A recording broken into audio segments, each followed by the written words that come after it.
आप सभी कक्षा 8वीं के सभी विद्यार्थियों का स्वागत है हमारे चैनल में।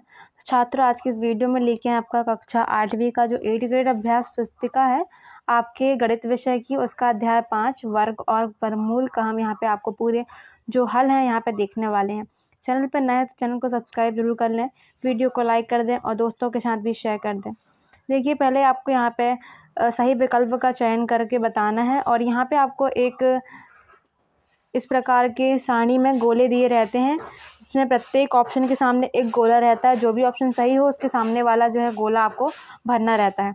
देखिए, पहला प्रश्न क्या कहता है, संख्या पैटर्न 1, 4, 9, 16, 25 और 36 में आपको ये 36 के बाद अब कौन सी संख्या आएगी उसको यहाँ पे बताना है।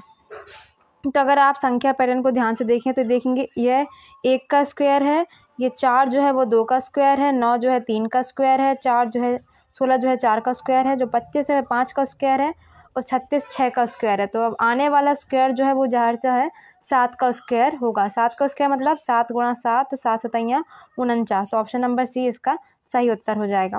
प्रश्न दूसरा देखिए, किसी संख्या के इकाई का अंक 4 या 6 हो तो उसका वर्ग संख्या के इकाई का अंक होगा। वर्ग मतलब उसी संख्या का उसी संख्या में गुणा।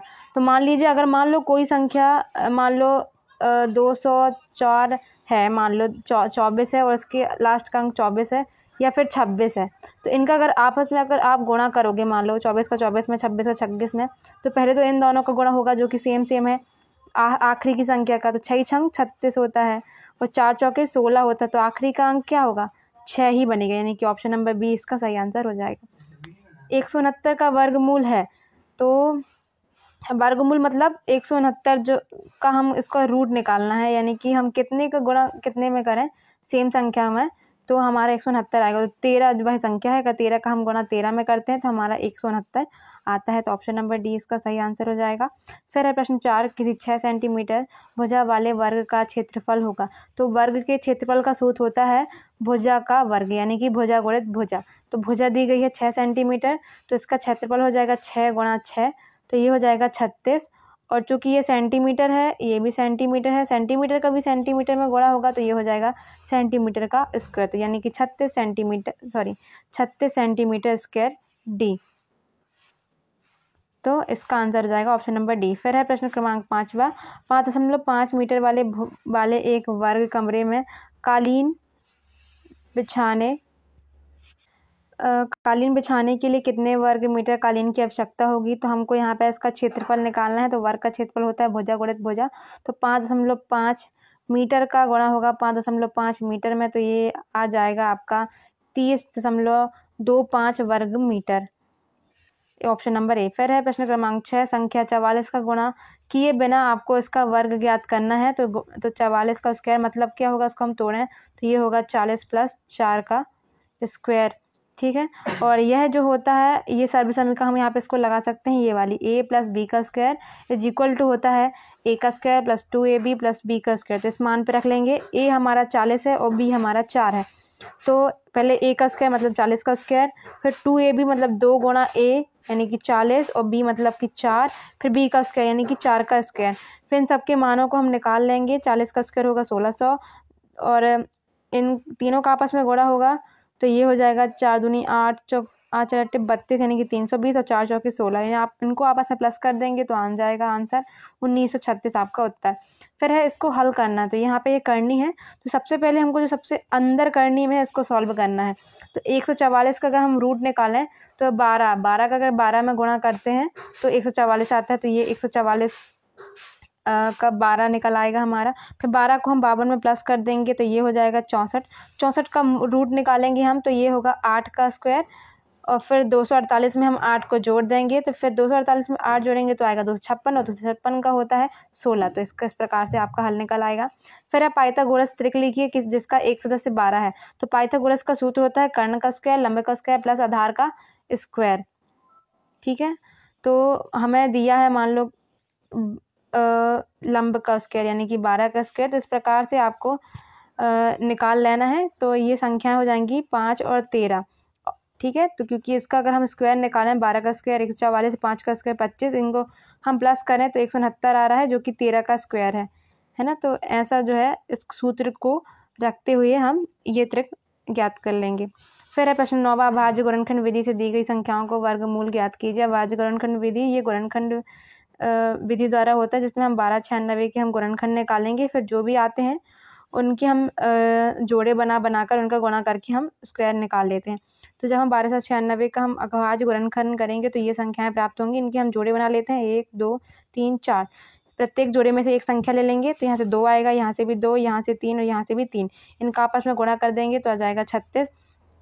ठीक इसी प्रकार 289 का जब हम वर्गमूल निकालेंगे तो यह 2 या 3 किसी संख्या से नहीं, केवल 17 से कटेगा। 17 से कटेगा तो दूसरी जो भी संख्या आएगी वो भी 17 से कटेगी, तो ये आएगा 17।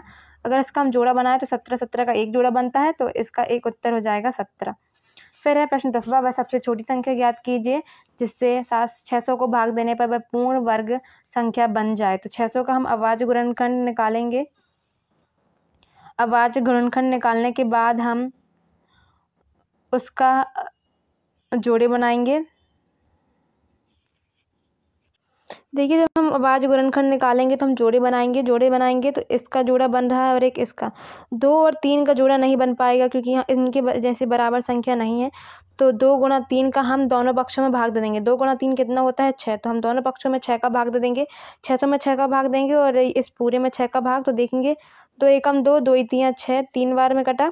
फिर 3 से ऊपर का 3 कट जाएगा, तो यहाँ पे 2 2 गुणा 2 5 गुणा 5 बचेगा। और 6 से 600 को काट देंगे तो 6 एकम 6, यहाँ पे 100 आ जाएगा। 100 बराबर 2 गुणा 2 गुणा 5 गुणा 5। तो आपका यहाँ पे जो वर्गमूल वो निकल के आ जाएगा।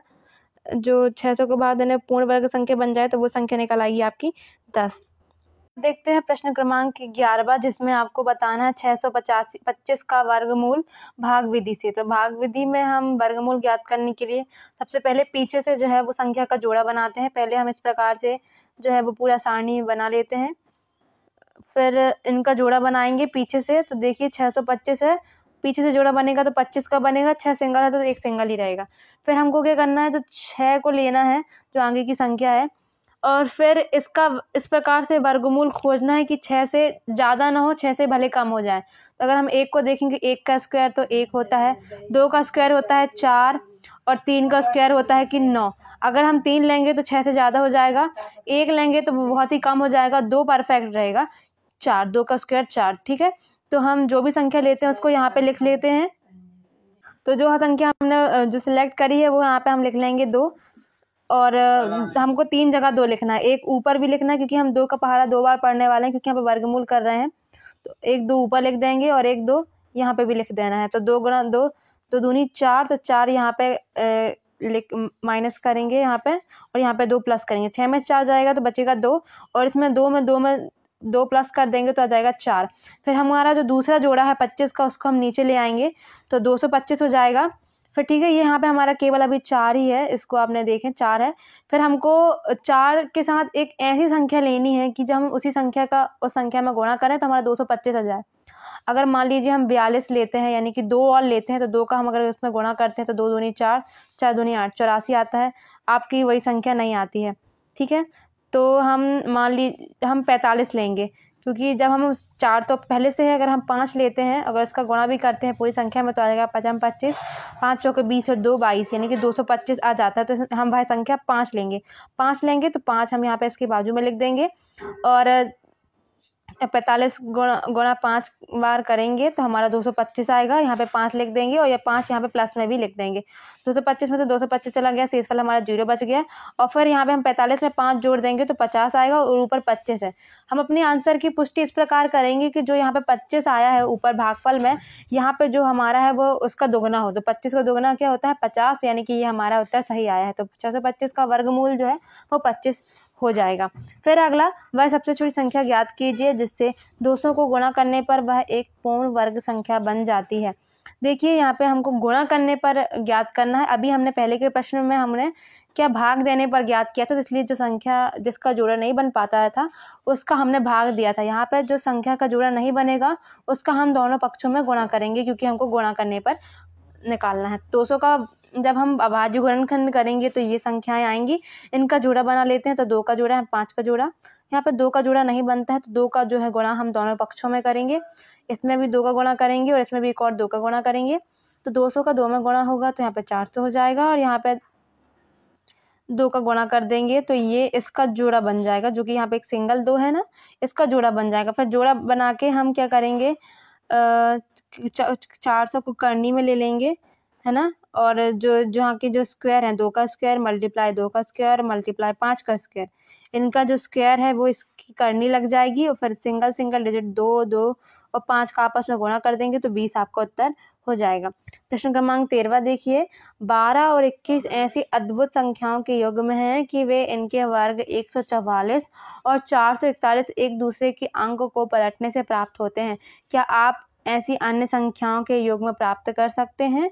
तो जी हाँ, बिल्कुल हम ऐसी संख्याओं के युग्म प्राप्त कर सकते हैं। पहली संख्या है वह 13 और 31। 13 का स्क्वायर होता है 169, और इसी को हम पलट दें तो ये 961, यानी कि पीछे से पलटे 961, तो ये होता है 31 का स्क्वायर। साथ ही यह है 102 और 201। 102 का हम स्क्वायर देखें 10404, इसको पलटें तो 40401, तो ये है 201 का स्क्वायर। प्रश्न क्रमांक 14, एक व्यापक ड्रिल अभ्यास के लिए विभिन्न स्केलों के 6250 विद्यार्थियों को पंक्तियों में इस प्रकार व्यवस्थित किया जाता है कि प्रत्येक पंक्ति में उतने ही विद्यार्थी रहें जितने पंक्तियां की संख्या है। ऐसा करने पर प्रशिक्षक यह पाता है कि 9 विद्यार्थी शेष रह जाते हैं। इस वर्ग की प्रत्येक पंक्ति में विद्यार्थियों की संख्या ज्ञात कीजिए। तो कुल थे विद्यार्थी 6250, कितने शेष रह गए हैं 9, तो हम 9 को हम माइनस कर देंगे तो ये हमारा आता है 6241। हमको अब इसका वर्गमूल ज्ञात करना है 6241 का, तो ये है 79 मल्टीप्लाई 79 का वर्गमूल। तो प्रत्येक पंक्ति में कितने विद्यार्थी हैं 79। फिर 15 देखिए, आप अपने घर के उत्तर की ओर चलते हैं और फिर मुड़कर पश्चिम की ओर चलते हैं। मान लीजिए हम दिशा देख लेते हैं, मान लीजिए पूरब है, ये पश्चिम है, ये उत्तर है, ये दक्षिण है ना। तो आप अपने घर से उत्तर की ओर चलते हैं। मान लीजिए हम इस तरफ उत्तर की ओर चला, फिर हम मुड़कर पश्चिम की ओर चलते हैं, तो पश्चिम इस तरफ है तो ये चलते हैं ताकि आप अपने मित्र के घर पहुंच जाएं। लौटते समय आप अपने मित्र के घर से अपने घर तक, यहाँ पे क्या है, विकर्णतः चल कर पहुँचते हैं। लौटते समय आपने कितनी दूरी तय की? माना कि देखो ये था, हम ऐसे चले फिर ऐसे चले, फिर लौटते समय ये हमारा घर जो है, हम यहाँ से विकर्ण था, यानी कि इस प्रकार, विकर्ण इस प्रकार होता है ना, तो इस प्रकार चले, तो अब हमारा एक ये त्रिभुज बन जाता है। तो आपने कितनी दूरी तय की ये आपको ज्ञात करना है।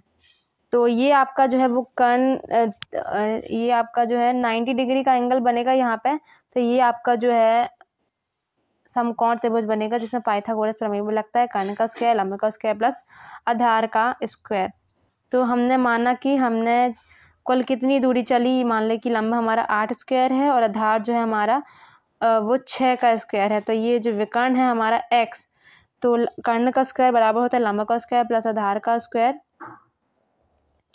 तो 8 का स्क्वायर प्लस 6 का स्क्वायर को हम प्लस कर देंगे तो आएगा हमारा 100, और 100 का जब हम वर्गमूल निकालेंगे तो आएगा 10। तो इस प्रकार से आपका उत्तर हो जाएगा।